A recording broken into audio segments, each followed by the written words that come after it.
মাকে বৃদ্ধাশ্রমে রেখে আসতে যাচ্ছি। রোজ রোজ এত অশান্তি আর ভালো লাগে না। মা অবশ্য জানে না তার গন্তব্য কোথায়। মায়ের মুখের দিকে তাকিয়ে দেখলাম তার মুখে মন জোড়ানো সতেজ হাসি। মা গাড়ির জানলা দিয়ে বাইরের দৃশ্য মুগ্ধ দৃষ্টিতে দেখছে। হয়তো ভাবছে এতগুলো দিন পর আমার সময় হয়েছে তাকে নিয়ে ঘুরে বেড়ানোর। ঠিক ছোটবেলায় আমার আবদারে মা যেমন আমাকে নিয়ে হুটহাট ঘুরতে বের হতো। আমার বাড়িতে সব কিছুতেই ঠাসা, কোনো কিছুর অভাব নেই। শুধু আমার স্ত্রীর ভাষ্য মতে আমার বুড়ো মাটাই বেশি হয়ে গেছে। আমিও বাড়ি আসলেই দেখি মা অযথা আমার স্ত্রীর সাথে ঝগড়া করছে। একটা ছোট ঘটনাকে বড় করে চিৎকার চেঁচামেচি করছে। আমার ছেলে মেয়েদের খাওয়া পড়া দেখে খোঁটা দিচ্ছে। আমার স্ত্রী একটা দামি শাড়ি নিলে তাকে 10টা কটু কথা শোনানো হচ্ছে। মায়ের ব্যবহারে দিন দিন আমরা সবাই অতিষ্ঠ হয়ে যাচ্ছিলাম। আমাদের সুখের সংসারে মায়ের জন্য প্রতিদিন ঝগড়া লেগে যেত, ঠিক যেমন আমার মায়ের সংসারে আমার কর্তামার জন্য ঝগড়া লাগত। তখন তো অত বৃদ্ধাশ্রম ছিল না। তবে আমার স্পষ্ট মনে আছে, এক ঝড় বৃষ্টিময় রাতে বাবা আর মা মিলে কর্তামাকে ঘুরতে যাওয়ার কথা বলে অচেনা এক গ্রামে ফেলে এসেছিল। সেদিন কেন বাবা মা এত কুৎসিত একটা কাণ্ড ঘটিয়েছিল, কারণটা অজানা থাকলেও আজ বেশ বুঝতে পারছি। ছোট্ট আমিও সেদিন মনে মনে সিদ্ধান্ত নিয়েছিলাম, যেদিন বড় হব, বিয়ে করব, আমাদের একটা ছিমছাম গোছানো সংসার হবে, সেদিন মাকেও কোথাও ঠিক এইভাবে ফেলে আসব। এই আপদ শুধু শুধু আমি কেন বয়ে বেড়াবো? মায়ের অবশ্য ভাগ্য ভালো, সে বৃদ্ধাশ্রমে যাবে। সেখানে তার মতো গল্প করার মতো অনেক মানুষ পাবে, ঠিক মতো খেতে পারবে, ঘুমোতে পারবে। সাথে আমার 10 বছরের ছেলেও যাচ্ছে। স্ত্রী অবশ্য বলেছিল ছেলেকে নেওয়ার দরকার নেই। তবে আমার ছেলেটা আবার আমার মায়ের খুব ন্যাওটা। সে জেদ ধরল সাথে যাবে। আমিও আর বাধা দিলাম না। এই তো শেষ।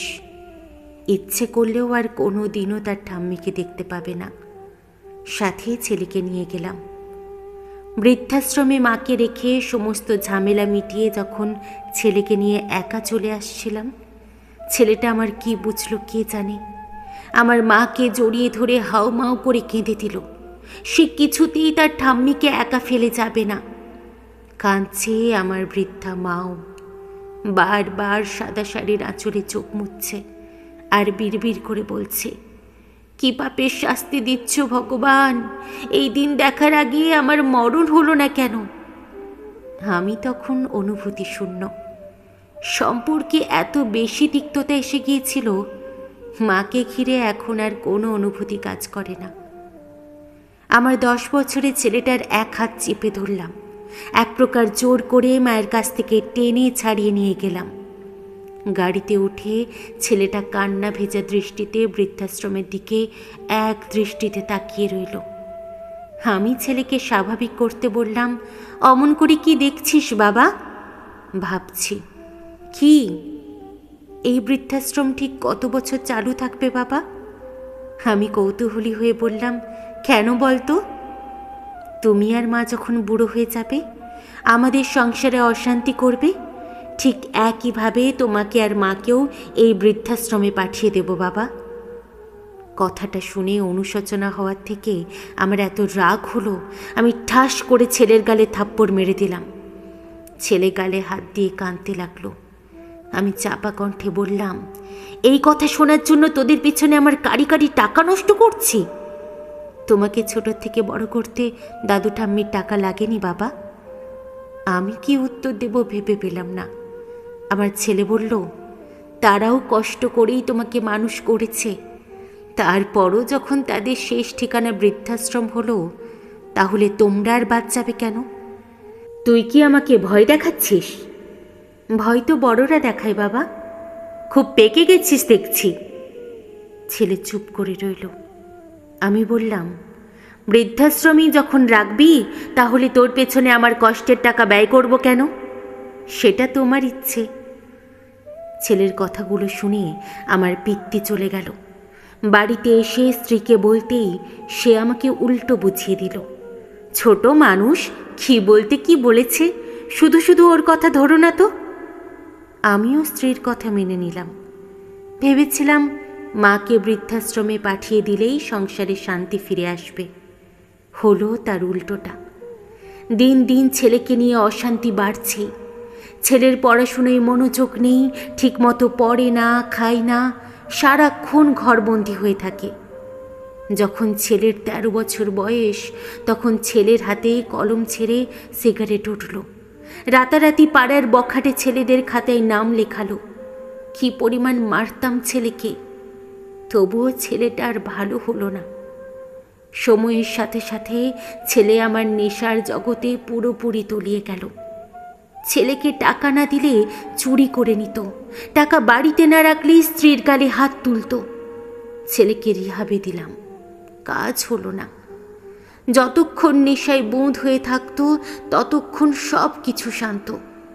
যে নেশাদ্রব্য শেষ হয়ে যেত, কেমন পাগল পাগল হয়ে যেত ছেলেটা। সারা বাড়ি ভাঙচুর করত, চিৎকার চেঁচামেচি করত। টাকা না দিলে আমাকেও তেড়ে মারতে আসতো। মেয়েটা 16 বছর বয়সে এক বয়স্ক ব্যাটার হাত ধরে পালিয়ে গেল। সাথে আমার স্ত্রীর সোনা দানাও চুরি করে নিয়ে গেছে। পরে খোঁজ নিয়ে জেনেছি সেই ব্যাটা আগেও আরও 2টো বিয়ে করেছিল, সংসার টেকেনি। আমার মেয়ের সাথে ফেসবুকে পরিচয়, সেখান থেকেই তাদের সম্পর্ক। ছেলের ভবিষ্যৎ অন্ধকার, মেয়ের গোটা জীবনটাই নষ্ট। মাঝখান থেকে আমার চাকরিটাও চলে গেল। আমরা স্বামী স্ত্রী দুজনেই শৌখিন মানুষ, সেভাবে সঞ্চয় করা হয়নি। তোলা টাকাও ফুরিয়ে এলো। সোনার সংসার সময়ের সাথে অভিশাপে পরিণত হলো। 9 মাস পর মেয়ে 7 মাসের পেট নিয়ে একা ফিরে এলো। মেয়ের সারা শরীর জুড়ে মারের চিহ্ন, শুধু হাড্ডিগুলো দেখা যাচ্ছে, চোখের নিচে গাঢ় কালি। মেয়ে আমার পা দুটো জড়িয়ে ধরে হাউমাউ করে কাঁদতে লাগলো। হাজার হলেও মেয়ে তো, ক্ষমা করে দিয়ে বুকে টেনে নিলাম। 7 মাসের বাচ্চা নষ্ট করা সম্ভব না। ঠিক হলো বাচ্চাটা জন্ম হলেই কোনো অনাথ আশ্রমে দিয়ে দেব। মেয়েও রাজি হয়ে গেল। আমরা দিন দিন বৃদ্ধ হচ্ছিলাম। অভাবের সংসারে কি কষ্টে দিনগুলো পার করেছি তা কাউকে বলে বোঝানো সম্ভব না। দিন দিন ধার দেনা বাড়ছে, আত্মীয়রাও মুখ ফিরিয়ে নিচ্ছে। ও হ্যাঁ, একটা কথা বলা হয়নি, আমার মা মারা গেছে। মারা যাওয়ার আগে 4 দিন হাসপাতালে ভর্তি ছিল। আমাকে একবার শেষ দেখা খুব দেখতে চেয়েছিল। বৃদ্ধাশ্রম কর্তৃপক্ষ ফোনে খুব অনুরোধ করেছে আমাকে যাওয়ার জন্য। আমার ছুটি হবে না এই অজুহাতে যাইনি। গিয়েছিলাম একেবারে মায়ের শেষকৃত্য করতে। আজ মা বেঁচে থাকলে মায়ের পা দুটো জড়িয়ে ধরে ক্ষমা চাইতাম। মা তো মরে গিয়ে বেঁচেই গেছে। মায়ের অভিশাপে বেঁচে থেকেও দুনিয়ায় কি নরক যন্ত্রণা ভোগ করছি তা যদি মা একবার দেখতো, যদি একবার দেখতো।